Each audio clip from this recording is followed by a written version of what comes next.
do Subsistema de Atenção à Saúde Indígena. Artigo 19-A. As ações e serviços de saúde voltados para o atendimento das populações indígenas, em todo o território nacional, coletiva ou individualmente, obedecerão ao disposto nesta lei. Artigo 19-B. É instituído um Subsistema de Atenção à Saúde Indígena, componente do Sistema Único de Saúde, SUS, criado e definido por esta lei, e pela Lei nº 8.142, de 1990, com o qual funcionará em perfeita integração. Artigo 19-C. Caberá à União, com seus recursos próprios, financiar o Subsistema de Atenção à Saúde Indígena. Artigo 19-D. O SUS promoverá a articulação do subsistema instituído por esta lei com os órgãos responsáveis pela política indígena do país. Artigo 19-E. Os estados, municípios e outras instituições governamentais e não governamentais poderão atuar complementarmente no custeio e execução das ações. Parágrafo 1º. A União instituirá mecanismo de financiamento específico para os estados, o Distrito Federal e os municípios, sempre que houver necessidade de atenção secundária e terciária fora dos territórios indígenas. Parágrafo 2º. Em situações emergenciais e de calamidade pública, inciso 1, a União deverá assegurar aporte adicional de recursos não previstos nos planos de saúde dos distritos sanitários especiais indígenas. De 6, ao Subsistema de Atenção à Saúde Indígena. 2. Deverá ser garantida a inclusão dos povos indígenas nos planos emergenciais para atendimento dos pacientes graves das secretarias municipais e estaduais de saúde, explicitados os fluxos e as referências para o atendimento em tempo oportuno. Artigo 19-F.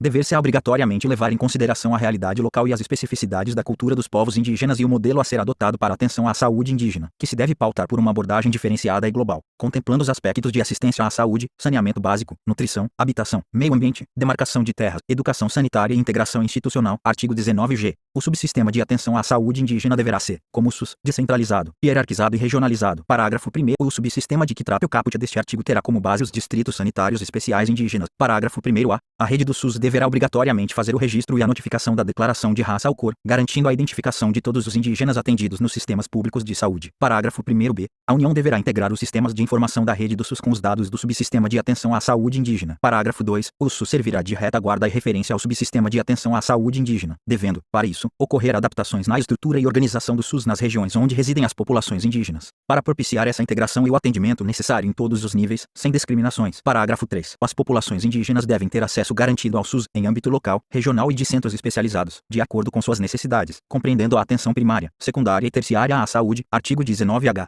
As populações indígenas terão direito a participar dos organismos colegiados de formulação, acompanhamento e avaliação das políticas de saúde, tais como o Conselho Nacional de Saúde e os Conselhos Estaduais e Municipais de Saúde, quando for o caso. Capítulo 6. Do Subsistema de Atendimento e Internação Domiciliar. Artigo 19. São estabelecidos, no âmbito do Sistema Único de Saúde, o atendimento domiciliar e a internação domiciliar. Parágrafo 1º. Na modalidade de assistência de atendimento e internação domiciliares incluem-se, principalmente, os procedimentos médicos, de enfermagem, fisioterapêuticos, psicológicos e de assistência social, entre outros necessários ao cuidado integral dos pacientes em seu domicílio. Parágrafo 2º. O atendimento e a internação domiciliares serão realizados por equipes multidisciplinares que atuarão nos níveis da medicina preventiva, terapêutica e reabilitadora. Parágrafo 3. O atendimento e a internação domiciliares só poderão ser realizados por indicação médica, com expressa concordância do paciente e de sua família. Capítulo 7. Do Subsistema de Acompanhamento à Mulher nos Serviços de Saúde. Artigo 19-J. Em consultas, exames e procedimentos realizados em unidades de saúde públicas ou privadas, toda mulher tem o direito de fazer-se acompanhar por pessoa maior de idade, durante todo o período do atendimento, independentemente de notificação prévia. Parágrafo 1º. O acompanhante de que trata o caput deste artigo será de livre indicação da paciente ou, nos casos em que ela esteja impossibilitada de manifestar sua vontade, de seu representante legal, e estará obrigado a preservar o sigilo das informações de saúde de que tiver conhecimento em razão do acompanhamento. Parágrafo 2º. No caso de atendimento que envolva qualquer tipo de sedação ou rebaixamento do nível de consciência, caso a paciente não indique acompanhante, a unidade de saúde responsável pelo atendimento indicar a pessoa para acompanhá-la, preferencialmente profissional de saúde do sexo feminino, sem custo adicional para a paciente, que poderá recusar o nome indicado e solicitar a indicação de outro, independentemente de justificativa, registrando-se o nome escolhido no documento gerado durante o atendimento. Parágrafo 2º. Em caso de atendimento com sedação, a eventual renúncia da paciente ao direito previsto neste artigo deverá ser feita por escrito, após o esclarecimento dos seus direitos, com no mínimo 24 horas de antecedência, assinada por ela e arquivada em seu prontuário. Parágrafo 3º. As unidades de saúde de todo o país ficam obrigadas a manter, em local visível de suas dependências, aviso que informe sobre o direito estabelecido neste artigo. Parágrafo 4º. No caso de atendimento realizado em centro cirúrgico ou unidade de terapia intensiva com restrições relacionadas à segurança ou à saúde dos pacientes, devidamente justificadas pelo corpo clínico, somente será admitido acompanhante que seja profissional de saúde. Parágrafo 5º. Em casos de urgência e emergência, os profissionais de saúde ficam autorizados a agir na proteção e defesa da saúde e da vida da paciente, ainda que na ausência do acompanhante requerido. Artigo 19-L. Vetado. Capítulo 8. Da assistência terapêutica e da incorporação de tecnologia em saúde. Artigo 19-M. A assistência terapêutica integral a que se refere a linha D do inciso 1 do artigo 6º consiste em, inciso 1, dispensação de medicamentos e produtos de interesse para a saúde, cuja prescrição esteja em conformidade com as diretrizes terapêuticas definidas em protocolo clínico para a doença ou agrava à saúde a ser tratado ou, na falta do protocolo, em conformidade com o disposto no artigo 19p. 2. Oferta de procedimentos terapêuticos em regime domiciliar, ambulatorial e hospitalar, constantes de tabelas elaboradas pelo gestor federal do Sistema Único de Saúde, SUS, realizados no território nacional por serviço próprio, conveniado ou contratado. Artigo 19-N. Para os efeitos do disposto no artigo 19-M, são adotadas as seguintes definições. Inciso 1. Produtos de interesse para a saúde, órteses, próteses, bolsas coletoras e equipamentos médicos. 2. Protocolo clínico e diretriz terapêutica. Documento que estabelece critérios para o diagnóstico da doença ou do agravo à saúde, o tratamento preconizado, com os medicamentos e demais produtos apropriados. Quando couber, as posologias recomendadas, os mecanismos de controle clínico e o acompanhamento e a verificação dos resultados terapêuticos a serem seguidos pelos gestores do SUS. Artigo 19. Os protocolos clínicos e as diretrizes terapêuticas deverão estabelecer os medicamentos ou produtos necessários nas diferentes fases evolutivas da doença ou do agravo à saúde de que tratam,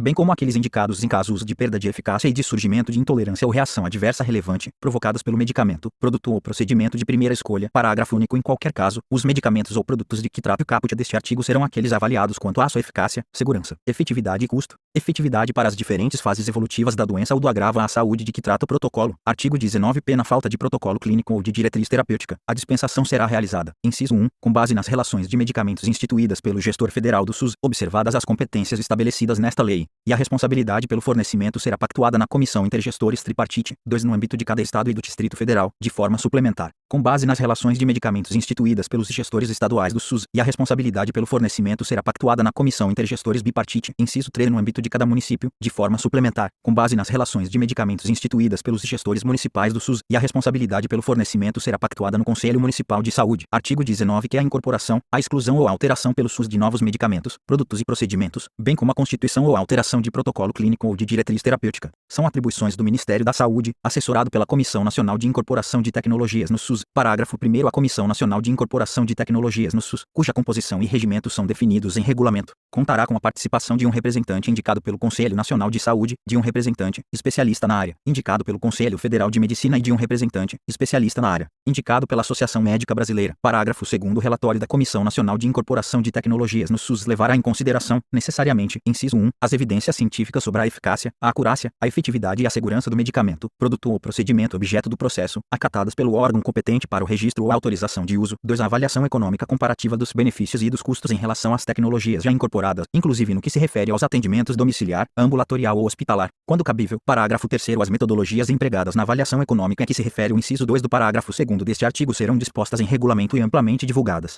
inclusive em relação aos indicadores e parâmetros de custo-efetividade utilizados em combinação com outros critérios. Artigo 19-R. A incorporação, a exclusão e a alteração a que se refere o artigo 19, que serão efetuadas mediante a instauração de processo administrativo, a ser concluído em prazo não superior a 180 dias, contado da data em que foi protocolado o pedido, admitida a sua prorrogação por 90 dias corridos, quando as circunstâncias exigirem. Parágrafo 1º. O processo de que trata o caput deste artigo observará, no que couber, o disposto na Lei nº 9.784, de 1999, e as seguintes determinações especiais. Inciso 1. Apresentação pelo interessado dos documentos e, se cabível, das amostras de produtos, na forma do regulamento, com informações necessárias para o atendimento do disposto no parágrafo 2º do artigo 19 que, inciso 2, vetado. Inciso 3. Realização de consulta pública que inclua a divulgação do parecer emitido pela Comissão Nacional de Incorporação de Tecnologias no SUS. 4. Realização de audiência pública, antes da tomada de decisão, se a relevância da matéria justificar o evento. Inciso 5. Distribuição aleatória, respeitadas a especialização e a competência técnica requeridas para a análise da matéria. Inciso 6. Publicidade dos atos processuais. Parágrafo 2º, vetado. Artigo 19-S, vetado. Artigo 19-T. São vedados, em todas as esferas de gestão do SUS. Inciso 1. O pagamento, o ressarcimento ou reembolso de medicamento, produto e procedimento clínico ou cirúrgico experimental, ou de uso não autorizado pela Agência Nacional de Vigilância Sanitária, Anvisa, e a dispensação, o pagamento, o ressarcimento ou reembolso de medicamento e produto, nacional ou importado,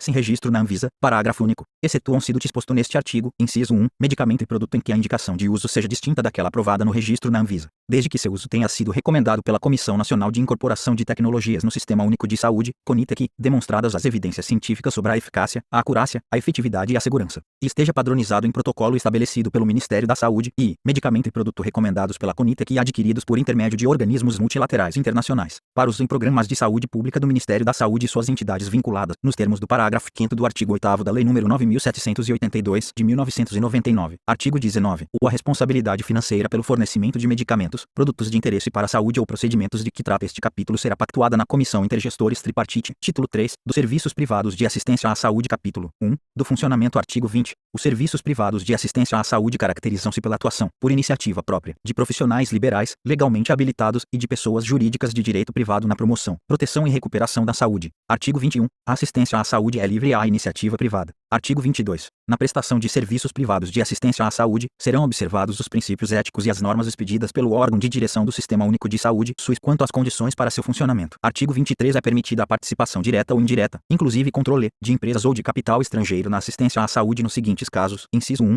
Doações de organismos internacionais vinculados à Organização das Nações Unidas, de entidades de cooperação técnica e de financiamento e empréstimos. 2. Pessoas jurídicas destinadas a instalar, operacionalizar ou explorar. A linha A. Hospital geral, inclusive filantrópico, hospital especializado, policlínica, clínica geral e clínica especializada. E a linha B. Ações e pesquisas de planejamento familiar. Inciso 3. Serviços de saúde mantidos, sem finalidade lucrativa, por empresas, para atendimento de seus empregados e dependentes, sem qualquer ônus para a Seguridade Social. E 4. Demais casos previstos em legislação específica. Capítulo 2 da Participação Complementar. Artigo 24. Quando as suas disponibilidades forem insuficientes para garantir a cobertura assistencial à população de uma determinada área, o Sistema Único de Saúde, SUS, poderá recorrer aos serviços ofertados pela iniciativa privada. Parágrafo único. A participação complementar dos serviços privados será formalizada mediante contrato ou convênio, observadas, a respeito, as normas de direito público. Artigo 25. Na hipótese do artigo anterior, as entidades filantrópicas e as sem fins lucrativos terão preferência para participar do Sistema Único de Saúde, SUS. Artigo 26. Os critérios e valores para a remuneração de serviços e os parâmetros de cobertura assistencial serão estabelecidos pela Direção Nacional do Sistema Único de Saúde, SUS, aprovados no Conselho Nacional de Saúde. Parágrafo 1º. Na fixação dos critérios, valores, formas de reajuste e de pagamento da remuneração aludida neste artigo, a Direção Nacional do Sistema Único de Saúde, SUS, deverá fundamentar seu ato em demonstrativo econômico, financeiro que garanta a efetiva qualidade de execução dos serviços contratados. Parágrafo 2º. Os serviços contratados submeter-se-ão às normas técnicas e administrativas e aos princípios e diretrizes do Sistema Único de Saúde, SUS, mantido o equilíbrio econômico e financeiro do contrato. Parágrafo 3º. Vetado. Parágrafo 4º. Aos proprietários, administradores e dirigentes de entidades ou serviços contratados é vedado exercer cargo de chefia ou função de confiança no Sistema Único de Saúde, SUS,